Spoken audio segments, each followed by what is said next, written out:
Participez à l'enquête publique sur l'extension du tram de Schiltigheim du 9 septembre au 18 octobre sur le site participer.strasbourg.eu. L'Eurométropole envisage d'étendre la ligne de tram au nord avec deux tracés, l'un passant par Vosges et l'autre en direction de Schiltigheim. Pour réaliser ce projet, il est indispensable de recueillir vos avis, qu'ils soient favorables ou défavorables. C'est là que l'enquête publique entre en jeu, c'est un moment clé de la démocratie participative. Cette enquête a pour objectif de vous informer et de recueillir vos observations sur ce projet d'aménagement qui pourrait impacter votre environnement et vos intérêts, collectifs ou particuliers, pour les 50 prochaines années. Vos retours seront pris en compte dans le processus de décision.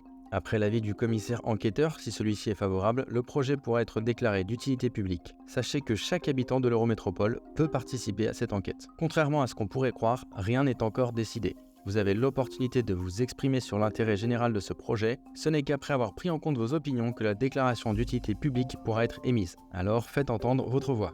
Ce projet est le tram le plus cher de l'histoire de France avec un budget de 270 millions d'euros, soit 60 millions d'euros par kilomètre. Avec une vitesse commerciale faible et un taux de rentabilité de seulement 4,5%, ce tram soulève de nombreuses questions sur l'utilisation de l'argent public. Pendant la concertation, il n'a jamais été question d'une piétonisation simultanée. C'est un passage en force de l'Eurométropole. Un bref rappel du projet, ce sera 9 stations desservies, dont 6 à Schiltigheim, sur un tracé de 4,8 km, dont 600 mètres en site mixte. Ce qui signifie que le tram ne bénéficiera pas des meilleures conditions d'exploitation, affectant sa vitesse et sa régularité. Aucun parking relais n'est prévu à Bischheim, ce qui pose un problème pour l'accès des usagers. Enfin, il est question de reconstruire le pont Saint-Charles.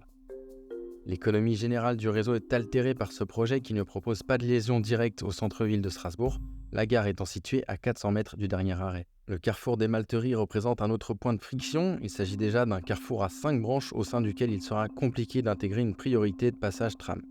De plus, le tracé ne couvre pas de manière optimale la population car il néglige les zones les plus densément peuplées. À Schiltigheim, le projet ne sera pas sans conséquences. Il inclut une piétonisation massive depuis le début de la route de Bischwiller jusqu'au carrefour des Quatre Vents, asphyxiant ainsi tout un quartier. La privatisation de l'espace public, avec la création de nombreuses zones d'accès restreints, fait que les habitants des Malteries se retrouvent quasiment assignés à résidence, avec des difficultés accrues pour accéder aux commerces locaux. Le projet impose des changements significatifs. 15 rues étroites déboucheront sur la partie sud de la route du Général de Gaulle, auxquelles s'ajouteront 19 tournes à gauche imposées, dans une zone déjà très dense. L'insertion du tram aura un impact considérable sur le fonctionnement du quartier. La plateforme du tram sera infranchissable car dans un sens unique nord-sud. Il n'y a pas de jonction entre les quartiers Est et Ouest qui seront encore plus enclavés avec des centres d'intérêt non reliés entre eux, comme la mairie ou les quartiers prioritaires.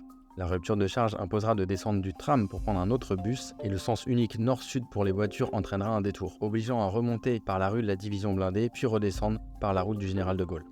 Cela va entraîner davantage de pollution en raison du report de circulation et une congestion accrue due à la suppression des axes adjacents. Enfin, l'augmentation du temps d'intervention des secours due au détour obligé par la rue de la Division blindée pose un problème de sécurité. Un projet qui nous pousse à la conclusion que Schiltigheim risque de perdre son caractère de ville inclusive. Ce projet est anti-écologique et il n'est pas d'utilité publique. Partagez cette vidéo, restez informés et participez à l'enquête publique sur le site de l'Eurométropole.